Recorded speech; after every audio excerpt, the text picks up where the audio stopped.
Welcome to all of you. आप सबका बहुत बहुत स्वागत है हमारे इस ऑनलाइन लर्निंग प्लेटफॉर्म पे जिसका नाम है लेट्स स्टडी इंडिया।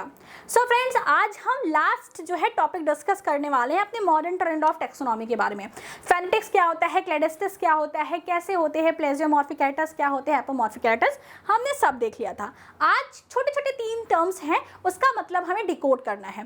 पहला टर्म है हमारे पास मोनोफाइलेटिक, दूसरा क्या है पॉलीफाइलेटिक और एक टर्म है पैराफाइलेटिक।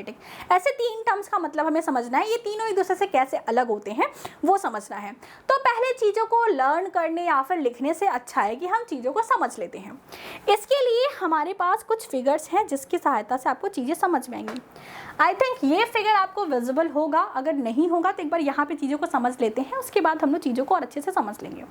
देखिए, जब हम बात करते हैं मोनोफाइलेटिक ग्रुप के बारे में, अभी तक हमने जो भी क्लैड पढ़ा है, चाहे हमने उसे किसी भी एग्जाम्पल में पढ़ा हो, वो सारे के सारे एग्जाम्पल थे मोनोफाइलेटिक के। मोनो का मतलब होता है सिंगल, फाइलेटिक का मतलब आप समझ सकते हो एंसेस्टर, मतलब कि कोई ऐसा फाइलोजेनी ट्री जिसमें एक कॉमन एंसेस्टर हो, उसे हम लोग क्या कहते हैं, उसे हम कहते हैं मोनोफाइलेटिक ट्री। उसे हम लोग क्या कहते हैं, मोनोफाइलेटिक। मोनो मतलब सिंगल, फाइलेटिक का मतलब आप एंसेस्टर समझ सकते हो, जब आपके सारे के सारे जो आज के प्रेजेंट डिसेंडेंट हैं उनके एक कॉमन एंसेस्टर के बारे में आपको पता हो तो आप उसे कहते हो कि ये ट्री क्या है, मोनोफाइलेटिक ट्री है। और एपीजी सिस्टम ऑफ क्लासिफिकेशन में हमने देखा था कि उन्होंने कहा था कि ये मोनोफाइलेटिक के ऊपर बेस्ड एक क्लासिफिकेशन है, मतलब कि सारे के सारे ऑर्गेनिज्म का जो डिसेंडेंट है वो एक सिंगल है। तो मोनोफाइलेटिक का मतलब समझ में आया कि यहाँ पे दिया है monophyletic group include the common ancestor and are descendant of the ancestors, मतलब कि यहाँ पे जितने डिसेंडेंट होंगे हम उन सब के बारे में बात करेंगे, उनके जो कॉमन एंसेस्टर होंगे हम उनके बारे में भी बात करेंगे। तो ऐसा जो क्लासिफिकेशन होता है इसे कहते हैं मोनोफाइलेटिक ग्रुप। आगे देखते हैं, नेक्स्ट जो टर्म है वो है हमारे पास पैराफाइलेटिक। पैराफाइलेटिक ग्रुप में हमारे पास एंसेस्टर तो सेम हुआ, पैराफाइलेटिक ग्रुप में हमारे पास जैसे मोनोफाइलेटिक में एक कॉमन एंसेस्टर था वैसे ही एक कॉमन एंसेस्टर रहेगा। लेकिन मोनोफाइलेटिक और पैराफाइलेटिक में मेन अंतर ये है कि मोनोफाइलेटिक से जितने भी उनके कॉमन जो है आज के डिसेंडेंट बने हैं, जो कि आज की उनकी अलग अलग स्पीसीज बनी है, उन सारी स्पीसीज के बारे में हमें इंफॉर्मेशन है। लेकिन हम जब बात करते हैं पैराफाइलेटिक के बारे में, इसमें हमें कोई एक डिसेंडेंट होता है जिसे हम इंक्लूड नहीं करते, उसे हम छोड़ देते या फिर उसके बारे में हमें इंफॉर्मेशन नहीं होती। तो मोनोफाइलेटिक का मतलब है कि हमारे पास मान लो कोई एक कॉमन एंसेस्टर था, उससे जितने भी डिसेंडेंट बने, जैसे कि हमारे पास एल्गी है, जो कॉमन एल्गी की एंसेस्टर रही होगी वो है, उसके जब हम लोग मोनोफाइलेटिक बनाते हैं तो हम एल्गी भी लिखेंगे, ब्रायो भी लिखेंगे, टेरिडो भी लिखेंगे, जिम्नो भी लिखेंगे, एंजियो भी लिखेंगे, सारे को लिखेंगे। इसका मतलब है कि अब हमने मोनोफाइलेटिक ग्रुप बनाया। लेकिन अगर मान लो इसी में से हमने जो है एल्गी को एलिमिनेट कर दिया या फिर हमने ब्रायो को हटा दिया, तो इसका मतलब है कि हमारे पास जितने भी डिसेंडेंट आज के टाइम में प्रेजेंट थे, हम सबकी बात नहीं कर रहे हैं, हम कुछ गिने चुने की बात करें, कुछ को हमने छोड़ दिया है। तो जिसको हमने छोड़ दिया है उस वाले जो फाइलेटिक ट्री जो बनती है उसे हम लोग क्या कहते हैं, पैराफाइलेटिक। तीसरा जो टर्म्स है वो क्या है, पॉलीफाइलेटिक। पॉली का मतलब है मल्टीपल, फाइलेटिक का मतलब है एंसेस्टर। जब हमारे पास जो डिसेंडेंट हैं उन वो अलग अलग जो है कि एंसेस्टर से बिलोंग करते हैं, तो उसे हम लोग कहते हैं पॉलीफाइलेटिक ट्री। कैसे, जैसे यहाँ पे एग्जांपल में आपको क्या दिया है कि आपको एक टेक्सॉन दिया है ई, दूसरा दिया है एफ और तीसरा दिया है जी। ई और एफ के जो है कॉमन एंसेस्टर्स हैं, लेकिन जी जो है इसका जो एंसेस्टर है वो कोई और है। लास्ट में जाके भले ही ये मिल रहे हैं लेकिन यहाँ पे इनका जो कॉमन एंसेस्टर है वो अलग अलग है। यहाँ पे इनमें कुछ नए नए चेंजेस हुए, ये कुछ नया नया कैरेक्टर्स बना होगा। तो इसका मतलब है कि अगर हम इसे यहीं तक देखें तो इनके जो है कि इनके जो एंसेस्टर्स हैं वो अलग अलग होते हैं। तो ऐसे हम लोग क्या कहते हैं, पॉलीफाइलेटिक ग्रुप। इतना अगर आपको फिगर से समझ में आया है तो अब इसके बाद हम लोग क्या करेंगे, इसको एक बार ड्रॉ करके भी समझ लेंगे, क्योंकि जब चीज़ें आप अपने हाथ से ड्रॉ करते हो, नोट्स बनाते हो, तो आपको चीज़ें ज़्यादा समझ में आती हैं। तो अभी जो हमने इसके प्रीवियस लेक्चर में जो कल की वीडियो आपने देखी होगी, वहाँ पे हमने जो फिगर बनाया था जहाँ पे हमने एल्गी, ब्रायो, टेरिडो, जिम्नो वाली बात की थी, उसी बात को हम लोग यहाँ पे भी कंटिन्यू करेंगे। चलिए, हमारे पास एक कॉमन एंसेस्टर था जिसे हमने नाम दिया कि एंसेस्टर ऑफ एल्गा। इस एंसेस्टर ऑफ एल्गा ने अपना क्या किया कि एल्गी को एज इट इज़ बनाए रखा, थोड़े बहुत चेंजेस किए। उसके बाद इसने क्या किया, इसने क्या अपने अंदर बहुत सारी चेंजेस, बहुत सारे नए नए कैरेक्टर्स बने और यहाँ से क्या बना, ब्रायो बना। फिर यहाँ पे कुछ चेंजेस हुए और जिसकी वजह से यहाँ पे क्या बना, टेरिडो बना। थोड़ा सा रफली सा डायग्राम बना रहे हैं हम लोग, और यहाँ से क्या है, यहाँ से ऐसे कैरेक्टर्स बना और यहाँ पे क्या है, जिम्नो और एंजियो बन गया। तो कॉमन एंसेस्टर था, इस तरीके से कैरेक्टर्स हो गए। तो इस जो ग्राफ है, ये जो ग्राफ है, इसे हम लोग क्या कह देंगे कि ये जो है, ये हमारा ग्राफ क्या है, ये है हमारे पास मोनोफाइलेटिक ट्री। ये है क्या, हमारे पास मोनोफाइलेटिक ट्री, क्योंकि यहाँ पे जो टेक्स्ट इसके हमारे पास जो कॉमन एंसेस्टर था उसके जितने भी डिसेंडेंट थे, हमें सबके बारे में इंफॉर्मेशन है, हमें सबके बारे में इंफॉर्मेशन, हम सबके बारे में पढ़ रहे हैं, सबके बारे में जान रहे हैं। लेकिन अगर हम मान लो कि इसमें से इसको छोड़ दें, हम बात सिर्फ और सिर्फ इतने के बारे में करें, अगर हम बात सिर्फ और सिर्फ इतने के बारे में करें, पहले डिसेंडेंट को हम छोड़ दें, हटा दें, तो ऐसे फाइलेटिक ग्रुप को हम लोग कहते हैं पैराफाइलेटिक ग्रुप। और वहीं पे मान लो कि हमारे पास कुछ ऐसा जो है कि ग्रुप बना है, हमारे पास कुछ ऐसा जो है फाइलोजेनेटिक ट्री है,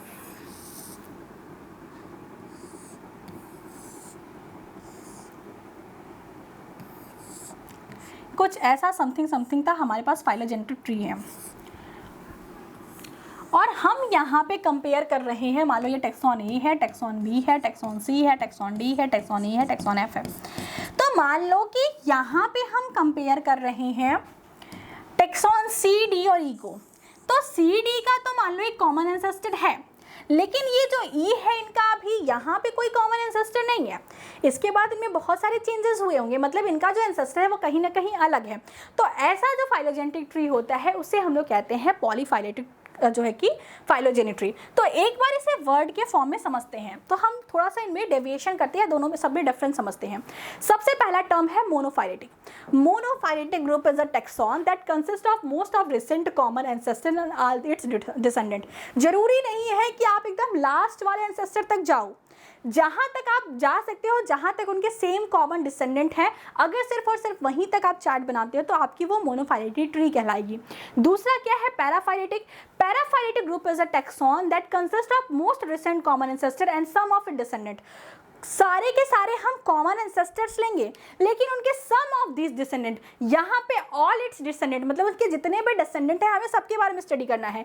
यहाँ पे उसमें से कुछ डिसेंडेंट के बारे में अगर हम स्टडी करते हैं, सबके बारे में हमें इंटरेस्ट नहीं, हमें मान लो सिर्फ और सिर्फ ब्रायो और टेडो के ऊपर फंक्शन काम करना है, तो हम ब्रायो और जो है टेडो के इवोल्यूशन को स्टडी करेंगे, बाकी का क्यों करेंगे। तो ऐसे जो फाइलोजेनेटिक ट्री होते हैं उसे कहते हैं पैराफाइलेटिक। उसके बाद हमारे पास है पॉलीफाइलेटिक ग्रुप। तो polyphyletic group is a taxon that consist of unrelated organism, जो अलग अलग ऑर्गेनिज्म है। जैसे मान लो कि एक हमने एंजियोस को दूसरे एल्गी के साथ कंपेयर कर दिया, तो क्या कंपेयर करोगे, कितने कैरेक्टर सिमिलर लाओगे। तो ऐसे जो अनरिलेटेड ग्रुप्स होते हैं या फिर बहुत दूर के रिलेटेड जो ग्रुप होते हैं, जैसे बहुत दूर के हमारे रिश्तेदार होते हैं, उसी तरीके से तो ऐसे जो एंसेस्टर्स होते हैं, ऐसा जो फाइलोजेनेटिक ट्री होता है उसे हम लोग कहते हैं पॉलीफाइलेटिक। और देखते हैं कि डिसेंडेंट ऑफ कॉमन एंसेस्टर्स, जो मोनोफाइलेटिक्स होते हैं, इनके सारे के सारे जो एंसेस्टर्स होते हैं, मतलब इनके जो एंसेस्टर होते हैं वो कॉमन होते हैं। पैराफाइलेटिक में भी जो एंसेस्टर्स होते हैं वो सेम होते हैं, लेकिन पॉलीफाइलेटिक में जो होते हैं, इनके जो एंसेस्टर्स होते हैं does not include all the descendant of ancestor. सारे के सारे जो डिसेंडेंट होते हैं वो सेम एंसेस्टर्स के मेंबर नहीं होते। नेक्स्ट में क्या है, कॉमन एंसेस्टर्स। मोनोफाइलेटिक क्या है, मोनोफाइलेटिक के कॉमन एंसेस्टर होते हैं, पैराफाइलेटिक के भी कॉमन एंसेस्टर होते हैं, पॉलीफाइलेटिक के कॉमन एंसेस्टर नहीं होते। बेस्ड ऑन, ये जो है सिनेपोमॉर्फिक पे बेस्ड है, मतलब कि जो अभी जो नए कैरेक्टर जो अलग हुए हैं, जिनमें दोनों में प्रेजेंट है, ऐसे कैरेक्टर से बेस्ड होता है। पैराफाइलेटिक जो है वो सिम्प्लेजियोमॉर्फिक पे बेस्ड है, और वहीं पे पॉलीफाइलेटिक जो है वो ऐसे फीचर्स को फॉलो नहीं करता। नेचर्स क्या है, मोनोफाइलेटिक ट्रेस जो है वो नेचुरल टेक्सॉन है, पैराफाइलेटिक भी नेचुरल है, क्योंकि आपको पता चल रहा है कि कहाँ से चीज़ें इवॉल्व हो रही हैं। एल्गी से आगे चल के ब्रायो इवॉल्व हुआ या उनका कोई कॉमन एंसेस्टर होगा, वो सारी चीज़ें आपको पता चलेगी। और पॉलीफाइलेटिक जीन जो है वो इस तरीके से चीज़ों को अननेचुरली हम अरेंज करते हैं, तो वो वहाँ पे पॉलीफाइलेटिक ग्रुप बनता है। क्योंकि आपको पता है कि जो धरती पे जो फॉलो हुआ है वो फॉलो हुआ है मोनोफाइलेटिक, मतलब सारे के सारे कहीं ना कहीं सेम एंसेस्टर से बने हैं। तो इस तरीके से अगर हम पढ़ेंगे तो हमें मोनोफाइलेटिक, पैराफाइलेटिक और प्लेजियो जो है कि पॉलीफाइलेटिक के बारे में समझ में आएगा। कुछ भी अलग डिफरेंट नहीं है इनमें, आप कह सकते कुछ भी कॉम्प्लेक्स नहीं है इनके बीच में। जब एक कॉमन एंसेस्टर हो जिसके सारे डिसेंडेंट हो, जिसके सारे डिसेंडेंट के बारे में हमको इन्फॉर्मेशन हो, वो हमारा मोनोफाइलेटिक। अगर उनमें से किसी डिसेंडेंट को आप छोड़ देते हो, सारे डिसेंडेंट के ऊपर स्टडी नहीं करते तो पैराफाइलेटिक, और आपके जो डिसेंडेंट है अगर वो अलग अलग एंसेस्टर से बिलोंग करते हैं तो हमारे पास वो पॉलीफाइलेटिक हो गया। मतलब अलग अलग एंसेस्टर से बिलोंग करने वाले ऑर्गेनिज्म को हम साथ में रख के स्टडी कर रहे हैं। अब ये जो फिगर है ये कल वाली वीडियो का था, उसमें मैंने आपको बताना भूल गई थी कि ऐसे आप एग्जाम्पल आपके एग्जाम में दे सकता है। देखिए हमने वहाँ पे पढ़ा था कि एपोमॉर्फिक कैरेक्टर्स जो होते हैं वो क्या होते हैं, वो एडवांस कैरेक्टर्स होते हैं। यहाँ पे देखिए कि यहाँ पे एक सर्कल दिया गया है और इसे डार्क कलर से किया गया है। तो ये जो डार्क कलर है ये डिराइव कैरेक्टर्स, मतलब कि जो नए वाले कैरेक्टर्स हैं, जो अभी नए नए बने कैरेक्टर्स हैं, उनको रिप्रेजेंट कर रहा है। जो खाली गोला है वो एंसेस्ट्रल कैरेक्टर्स को रिप्रेजेंट कर रहा है। इसका मतलब है एपोमॉर्फिक में क्या है कि ये जो गोले हैं ये डार्क कलर से कलर हुए हैं। इसका मतलब है कि एपोमॉर्फिक कैरेक्टर्स मतलब ये क्या है, डिराइव ट्रेस्ट है। डिराइव मतलब नए वाले कैरेक्टर्स हैं। और यहाँ पे देखिए कि ये खाली वाला कैरेक्टर्स है, ये भी खाली कैरेक्टर्स हैं। इसका मतलब है कि ये क्या है, ये प्रिमिटिव कैरेक्टर्स हैं। तो इस तरीके से आप रीड कर सकते हैं जो है कि फाइलोजेनेटिक ट्री को। यहाँ पे देखिए ये एग्जाम्पल है ऑट एपोमॉर्फिक का। ऑट एपोमॉर्फिक का मतलब क्या, मैंने आपको बताया था कि अभी अभी कोई नया कैरेक्टर्स बना है। अभी ये कैरेक्टर्स कभी भी बाइफर्केट नहीं हुआ है, कभी भी इसमें स्पेशलाइजेशन नहीं, मतलब इस पे स्पेसिफिकेशन नहीं हुआ है। और ये कैरेक्टर्स अभी बटे नहीं, अभी नया नया बना है, जैसे कि एंजियोस्पर्म में ओवरी का बनना है, मैंने आपको समझाया। तो ये क्या है, ये है ऑट मतलब कि जो डिराइव कैरेक्टर्स है वो अभी सिंगल टेक्सॉन में प्रेजेंट है। ये वाला जो एग्जांपल है ये किसका एग्जांपल है, सिन एपोमॉर्फिक का। मतलब कि यहाँ पे कोई नया कैरेक्टर्स बना है जो कि 2 डिसेंडेंट में अभी भी प्रेजेंट है। और यहाँ पे ये कैरेक्टर्स किसका है, होमोप्लेजी का। मतलब ये वाला टेक्सॉन देखिए, ये वाला टेक्सॉन से कितना अलग है। ये कॉमन एंसेस्टर था जिससे निकली हुई ये सबसे प्रिमिटिव टेक्सा है, जिसे हम लोग बेसल टेक्सा कहते हैं। और ये हमारा सबसे एडवांस टेक्सा है। दोनों में हमें सेम डिराइव कैरेक्टर्स देखने को मिलते हैं। इसका मतलब है कि ये एक प्रकार का कन्वर्जेंट इवोल्यूशन है। हो सकता है कि ये हो सकता है बटरफ्लाई हो और हो सकता है ये बैट्स हो। तो बटरफ्लाई और बैट दोनों हवा में आके रहने लगे, इसलिए दोनों के पास विंग्स बन गए। तो ऐसे कैरेक्टर्स को हम लोग क्या कहते हैं, होमोप्लेजिक कैरेक्टर कहते हैं। ये एक फिगर था जो कि मैं आपको बताना भूल गई थी, इसलिए मैंने आपको यहाँ पे बता दिया। एक और टर्म है फाइलोजेनी से रिलेटेड ही कभी कभी पूछ लिया आता है कि रूटेड ट्री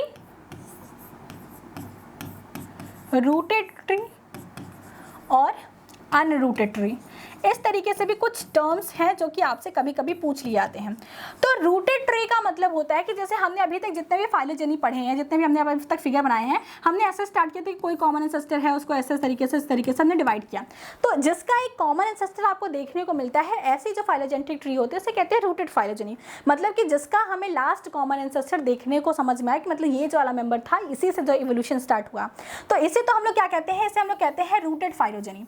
और वहीं पे अनरूटेड का मतलब क्या है, मान लो ऐसे कोई था मेंबर और इसने जो है इवॉल्व करके यहाँ पे 2 स्पीसीज बनाई। ये कोई कॉमन लीनियस था, उसने अलग एनवायरनमेंट में जाके कुछ अलग स्पीसीज बनाई। तो यहाँ पे एक टेक्सॉन ए है, टेक्सॉन बी है, टेक्सॉन सी है, टेक्सॉन डी है। बड़े सारे टेक्सॉन्स तो देखने को मिल रहे हैं। हो सकता है ये टेक्सॉन बी आगे चल के फिर इवॉल्व कर ले और यहाँ पे जो है कि ई और एफ टेक्सॉन बन जाए। तो हो तो सकता है कि इसमें बहुत सारी डेविएशन हो जाए, लेकिन इनका जो कॉमन एंसेस्टर है इसके बारे में हमें पता नहीं चलता। मतलब इसकी रूट कहाँ है, कहाँ से ये स्टार्ट हुआ था, इसके बारे में इंफॉर्मेशन नहीं मिलती। इसलिए इसे कहते हैं अपरूटेड या अनरूटेड ट्री। जैसे कि हमारे से होता है ना कि ह्यूमंस के, जैसे हमारी जो बुक्स वगैरह हैं उसमें कहते हैं कि श्रद्धा मनु ने स्टार्ट किया था, या फिर ऐसे बहुत सारी थ्योरीज हैं, बहुत सारी चीज़ें जहाँ पे हमें पता चलता है कि किस तरीके से चीज़ें इवॉल्व होती है। अगर हम साहित्य वगैरह में पढ़ते हैं तो हमें पता चलता है। तो मतलब कि हमारी ओरिजिन कहाँ से हुई है, हमारा एक कॉमन एंसेस्टर कौन था, इसके बारे में हमें वहाँ से पता चल सकता है, अगर हम साहित्य के बारे में बात करें तो। और अगर हम साइंस के बारे में बात करें तो यूनिसेलुलर जो सेल्स होती हैं वो हमारे एक लास्ट जो है कॉमन एंसेस्टर रही होंगी।